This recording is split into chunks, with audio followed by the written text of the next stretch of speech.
समग्र पश्चिम ओडिशा सकाशे पाताली श्रीक्षेत्रु बाहरिला नवाग्न भक्षणर निर्धारित समय।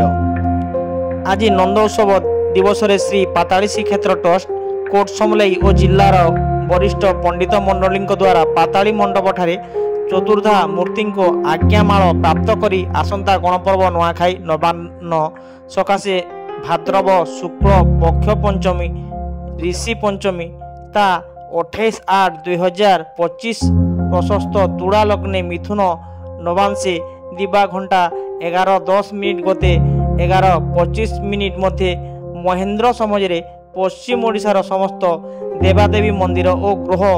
देव देवी ठारे नवाग्न भोग अर्पण कराजिबो ओ नवान्न भक्षण कराजिबो। एही लग्न को सर्वसम्मुख में प्रभु पादतले अर्पण कराଯାଇଛି।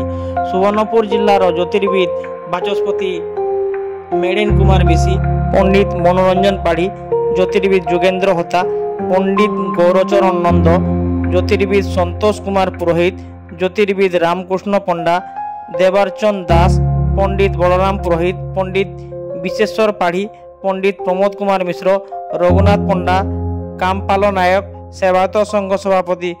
गोपाल पंडा, पूजक गुणाकर पंडा, वीरमित्र प्रधान, नलिनीकांत बाघ,